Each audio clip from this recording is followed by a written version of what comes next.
Hello friends, welcome to defence matrix. तो दो reports हैं जिनको हम आज डिस्कस करने वाले हैं। पहले रिपोर्ट्स जेन्स द्वारा पोस्ट करी गई है, जहां पर एएमसीए को लेकर ये बताया जा रहा है कि कुछ फर्दर डिज़ाइन चेंजेस या ट्वीक्स कह सकते हैं ये एएमसी के साथ किए जाने हैं।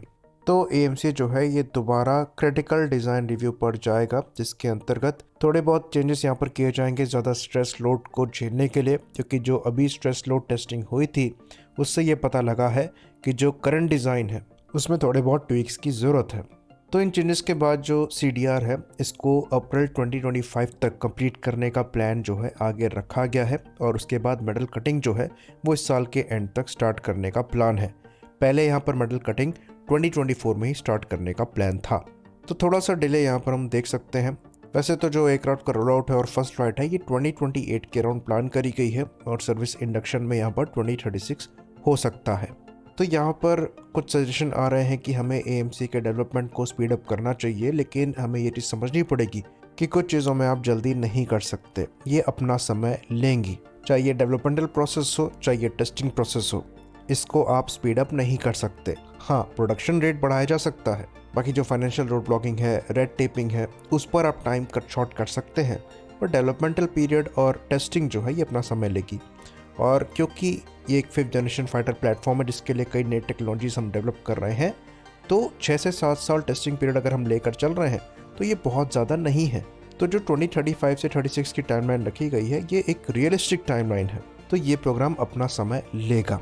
अब बात करते हैं दूसरी रिपोर्ट की। तो ये रिपोर्ट द इकोनॉमिक टाइम्स द्वारा पब्लिश करी गई है, जहाँ पर यह बताया जा रहा है कि F-35 को लेकर इंडिया रफाल का रूट अपना सकता है, जिसके अंतर्गत करीबन 36 के अराउंड F-35 फाइटर्स अमेरिका से गवर्नमेंट टू गवर्नमेंट डील के अंतर्गत लिए जा सकते हैं, जिसकी पॉसिबिलिटी हमने अपने पास्ट वीडियोस में पहले ही जताई थी। तो इस रिपोर्ट में ये मेंशन किया गया है कि जो नेगोशिएशन है F-35 की डील को लेकर ये कुछ ही समय में स्टार्ट होने वाली है, और ये थोड़ी कॉम्प्लिकेटेड भी होगी, क्योंकि ये चीज़ साफ है कि अमेरिका F-35 के साथ कंप्लीट टेक्नोलॉजी जो है इंडिया को शेयर नहीं करेगा।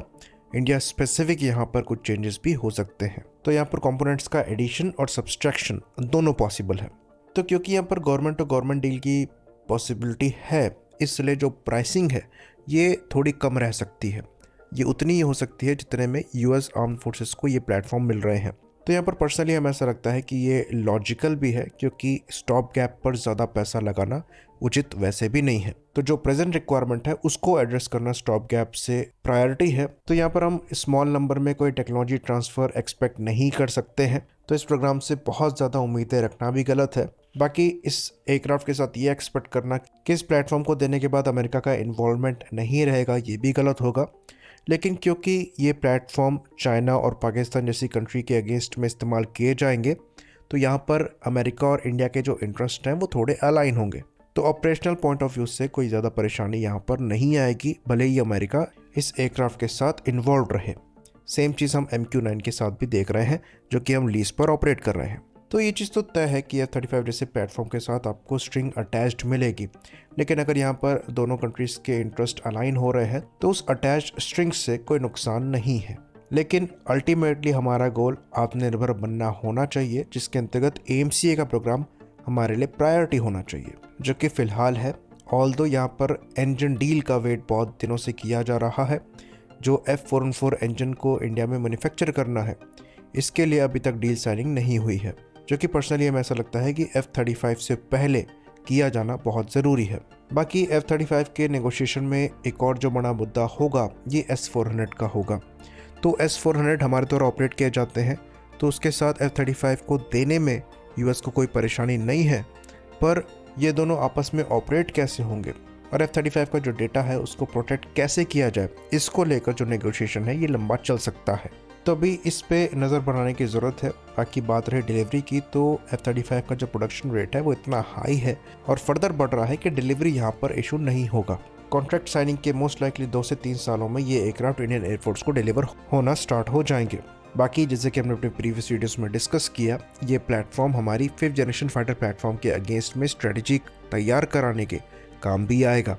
क्योंकि अगर आप specifically 5th generation fighter platform की बात करें या फिर उसके कैरेक्टरिस्टिक्स की बात करें, तो F-35 सबसे टॉप पर आता है। तो इस एयरक्राफ्ट के अगेंस्ट में अगर हम स्ट्रेटजी तैयार करते हैं तो ये ईजिली अप्लाई हो सकती है चाइना और पाकिस्तान दोनों के केसेस में। तो इसीलिए ये लिमिटेड नंबर हमारे बेनिफिशियल होंगे। और जैसा कि हमने कल के वीडियो में डिस्कस किया था कि इसको लेकर हमें परेशान होने की ज़रूरत नहीं है कि ये प्रोक्योरमेंट हमारे डोमेस्टिक प्रोग्राम को अफेक्ट करेगा। खैर SU-57 भी यहाँ पर एक ऑप्शन हो सकता था, पर F-35 भी ठीक है, ऑल्दो उसके साथ भी इश्यूज़ हैं, पर टेक्नोलॉजिकली ये एक सुपीरियर प्लेटफॉर्म है। आई होप इन्फॉर्मेशन यहाँ पर क्लियर रही हो। इसी बात पर इस वीडियो को हम ख़त्म करेंगे। लाइक करिए, सब्सक्राइब करिए। जय हिंद।